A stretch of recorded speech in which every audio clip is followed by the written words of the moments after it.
અને વળી શ્રીજી મહારાજે એમ વાર્તા કરી છે, જે હરિભક્તને ભગવાનની ભક્તિનો ખપ હોય તથા સંત સમાગમનો ખપ હોય તો તે ગમે તેવો પોતાનો સ્વભાવ હોય તો તેને ટાળીને જેમ તે સંત કહે ને તેની મરજી હોય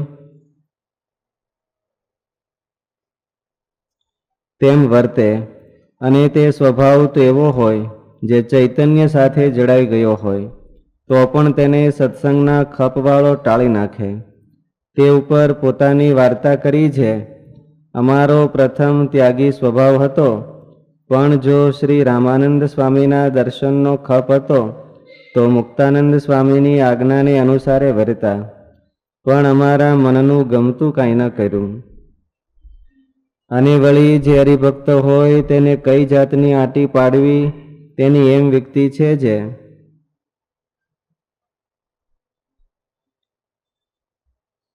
એક તો નિષ્કામાદિક વર્તમાનની આંટી પાડી હોય ને એક એવી આંટી પાડી હોય જે આ ઠેકાણે હું આસન કરું તો નિદ્રા આવે ને બીજે ઠેકાણે ન આવે. એ આદિક અનેક પ્રકારની જે તુચ્છ સ્વભાવની આંટી પાડી હોય એ બેયને એક રીતની ન સમજવી. વર્તમાનની આંટી તો પોતાના જીવનરૂપ છે ને તેને વિશે બહુ માલ છે, એવી રીતે મહાત્મ્ય સહિત તેની આંટી પાડવી. શાસ્ત્રમાં એવું કીધું છે કે સર્વ ગ્રંથિ નામ વિપ્ર મોક્ષ. ગ્રંથિ આંટી એટલે બે કે સર્વ ગ્રંથિ નામ વિપ્ર મોક્ષ. બધી ગ્રંથિઓ એની છૂટે ત્યારે એનો મોક્ષ થાય. તો બધી મહારાજે એમાં સુધારો કર્યો કે બધી ગ્રંથિ છોડવાની નથી. જે આંટી પાડવાથી કલ્યાણ થાય એવી આંટી પાડવી. જે આંટી પાડવાથી કલ્યાણ બગડી જાય એવી આંટી મૂકી દેવી. સર્વ ગ્રંથિ નામ વિપ્ર મોક્ષ, એનો અર્થ શું કરવો? તો જગત સંબંધી ગ્રંથિઓ છે. કલ્યાણ બગડી જાય એવી સર્વ ગ્રંથિ નામ વિપ્ર મોક્ષ. વિદ્યતે હૃદય ગ્રંથિ છિદ્યંતે સર્વ સંશયા તસ્મિન દ્રષ્ટે પરાવરે. એવું એક શ્લોક છે ને ઉપનિષદ છે. અને સર્વ ગ્રંથિ નામ વિપ્ર મોક્ષ. બધી ગ્રંથિ છૂટી જવી જોઈએ. બધી ગ્રંથિ એને છૂટી જવી જોઈએ તો એનું કલ્યાણ થાય. પણ એવું મહારાજ એમ સુધાર કરે. બધી ગ્રંથિ છૂટી જવી જોઈએ એવું નહીં. જે ગ્રંથિથી એનું કલ્યાણ થાય એવી ગ્રંથિ તો ન હોય તો પાડે. મારે ભગવાન ભજવા છે, મારે બ્રહ્મચર્ય પાળવું છે, મારે આને આ જન્મે ભગવાન પાસે પહોંચવું છે, એ બધી આંટી જ છે અને ગ્રંથિ છે. રાજા ડાંગર નો આપણે આવે છે ને કે આપણે જગતમાં કામી અને જો સાધુના કામમાં ભગવાનના કામમાં કઈ ન આવે તો એવું શું કરું, એને અર્થ હું એમ કરીને તો એ આંટી જતી, તો એ મૂકી દેવી. આને આ જન્મે મારે ભગવાન પાસે પહોંચવું છે એ આંટી છે. અને એવી જો આંટી ન પડે તો કલ્યાણ ન થાય. આ બધા જ્યાં હોય ને જેમ કે એમ મને કરવા તો એનું કલ્યાણ ક્યાં થાય? અંધાઈ કે એમ મને કરવા તો એનું કલ્યાણ ક્યાં થાય? આવ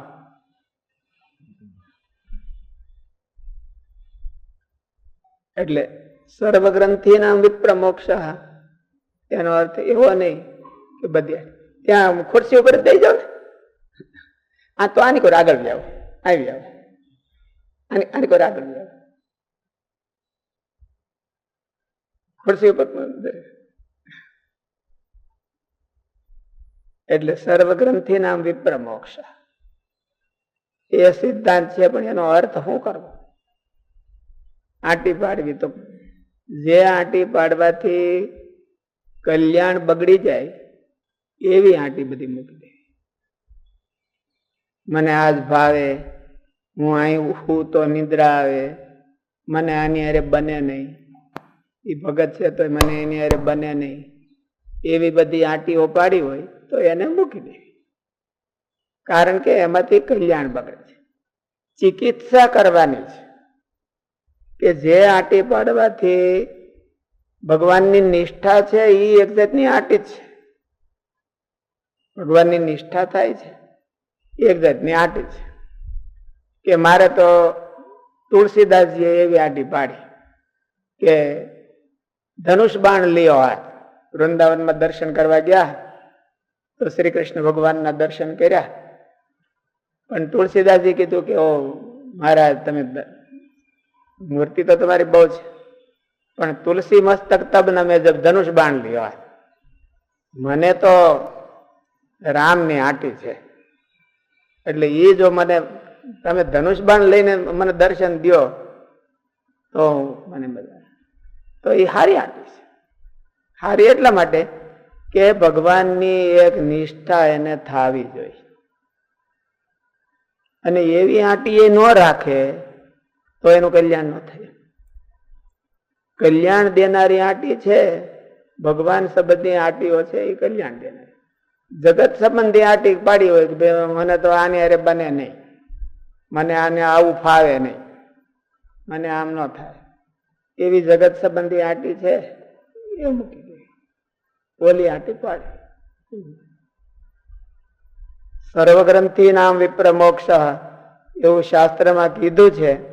એનો અર્થ એવો થાય, સર્વગ્રંથિ નામ એટલે કલ્યાણ બગાડે એવી સર્વગ્રંથિ. કલ્યાણ બગાડે, કલ્યાણ સુધારે એવી ગ્રંથિ મૂકવાની નથી.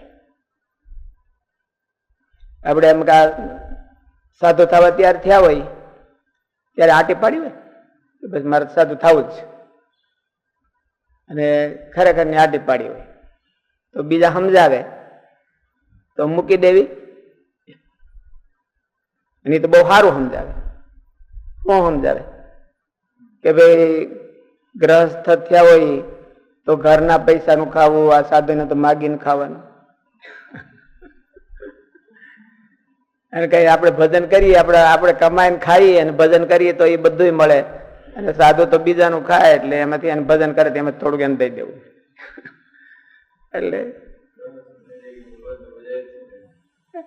એટલે હા, ગ્રહસ્થ છે ભગવાન ભજાય છે ને, જે તું તારે જેમ ભજવા એમ ભાઈ, ઘેરે મંદિર કરી દઈ, બધું કરી દે એ ત્યારે એટલા પૂરતી, આને આંટી મુકાવા પૂરતી વાત હોય.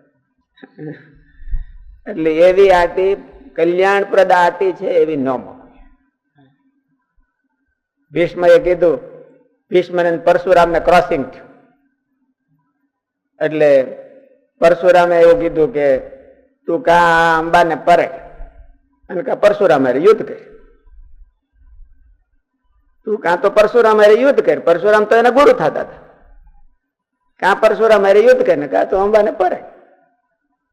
એટલે ભીષ્મે કીધું વાંધો નહીં, પરશુરામ હારે યુદ્ધ કરું, અંબાને નહીં. મેં મારા બાપ પાસે પ્રતિજ્ઞા લીધી છે કે હું આજીવન બ્રહ્મચારી રહીશ, એટલે હવે હું આ લગ્ન તો નહીં કરું, એટલે પરશુરામ હારે યુદ્ધ કરી લો. એટલે એને યુદ્ધ કર્યું. એટલે કલ્યાણ ને દેનારી હોય એવી આંટી છે એ મૂકવી નહીં. ઓલી આંટી હોય તો એ મૂકી દે.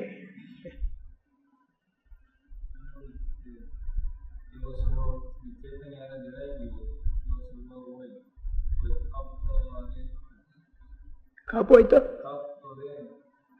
તો છૂટી જાય નહીં. ચૈતન્ય સાથે જોડાઈ ગયો સ્વભાવ હોય હા તો એને ખપ હોય કે નહીં? ખપ તો હોય. ચૈતન્ય અરે જડાઈ ગયો હોય, દાખલા તરીકે હાલો એમ કે કોઈને ચાનું બંધાણ છે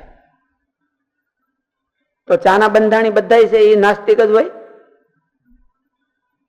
એવું નહીં. દારૂનું બંધાણ હોય તો દારૂનું બંધાણ હોય નાસ્તિક હોય બધા? એવું ન હોય.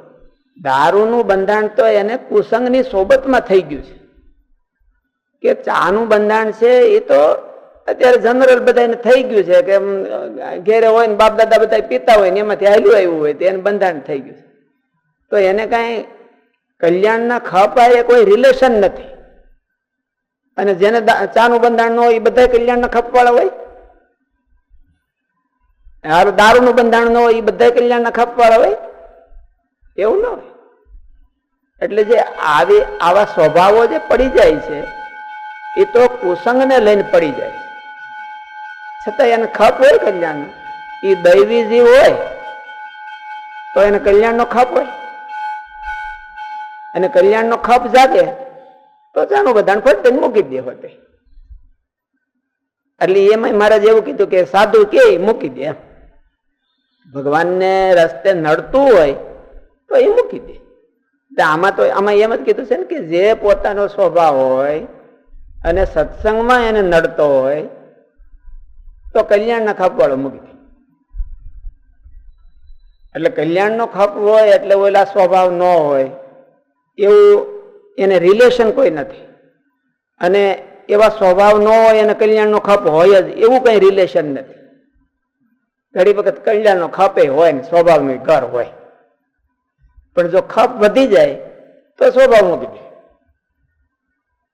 ખપ વધી જાય તો સ્વભાવ મૂકી દે, એવું મહારાજે કીધું.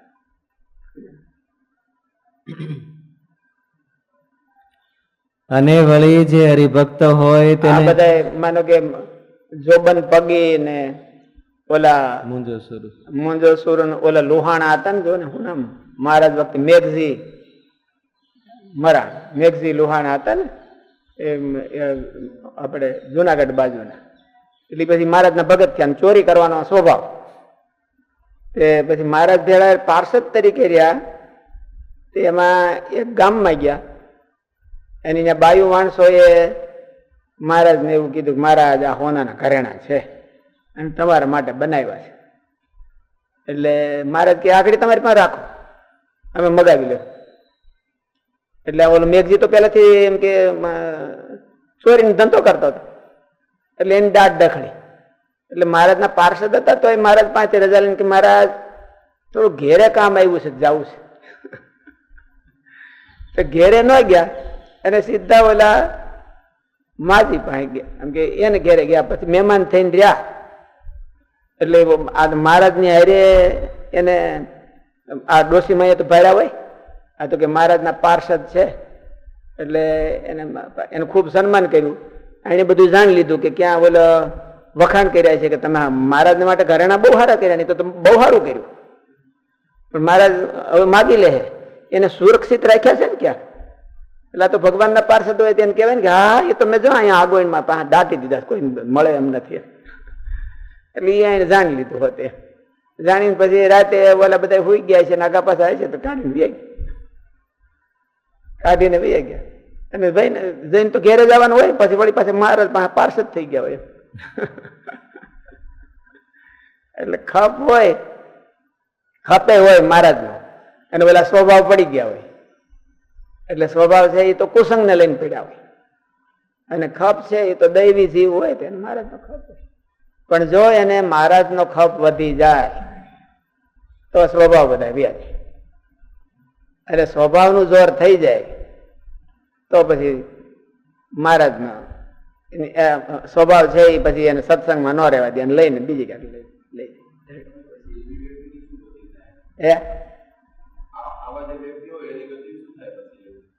એટલે જનરલી મહારાજે એવું કીધું કે એને ભગવાન એવી જગ્યાએ બીજો જન્મ આપે, એને જન્મ મરણમાં લક્ષ 84 માં તો એ ન જાય. પણ મહારાજ એને ક્યાંક એને ખપ તો થોડોક છે પણ સ્વભાવને આધીન છે. ઘણી વખત માણસને સત્સંગનો ખપ હોય પણ હવે ચાનું બંધાણ હોય તો માથું દુખે, ક્યાં જવું? માથું દુખે ને અને દરરોજ બંધાણ હોય તો એને એક દીમાં કઈ મૂકવાનું ઓલું કરીએ ન કે. એટલે પછી મહારાજ એને એવી જગ્યાએ મૂકે કે ધીરે ધીરે એનો ટાળે અને લઈ જાય. એટલે ભગવાન એને એ ટળાવીને લઈ જાય, એનો વિલંબ થાય, મોડો જાય થોડો. અને વળી જે હરિભક્ત હોય તેને કઈ જાતની આંટી પાડવી તેની એમ વિગતિ છે. જે એક તો નિષ્કામાદિક વર્તમાનની આંટી પાડી હોય ને એક એવી આંટી પાડી હોય. આપણે ઓલા ભાઈ મેંગણી વાળા દરબાર હું નામ અભય આપણે જામ સાહેબની આ આપે છે અભેસિંહ એને એવી આંટી પાડી છે ગોપાળાન સ્વામી પાસેથી મેં વર્તમાન લીધા છે, બધું કરતા હતા, દારૂ પીતા હતા ને ઓલું બધું શિકાર કરતા હતા, બધું કરતા. પણ જ્યારથી સ્વામીનો સત્સંગ થયો ને એને ટેક લીધી, તો ક્ષત્રિયના દીકરા હોય એટલે પછી આમ લોહી તો બધું કડક હોય, એટલે જામ સાહેબની સભામાં ગયા અને બહુ વિવાદ થઈ ગયો. આપણે પ્રસંગને જાણી શકીએ, બહુ વિવાદ થઈ ગયો. તો એને કટાર કાઢીને કે લ્યો, જામ સાહેબને કીધું કે ગળું કાપીને ત્યાંથી નાખો, મોઢેથી તો નહીં જાય. એટલે એ આંટી તો મહારાજને રાજી કરવા માટે અને વર્તમાનની આંટી કહેવાય. એ આંટી તો જીવને હાટે રાખવી એમ મારે, અને એવી આંટી રાખે તો એનું કલ્યાણ થાય, તો એનું કલ્યાણ થાય.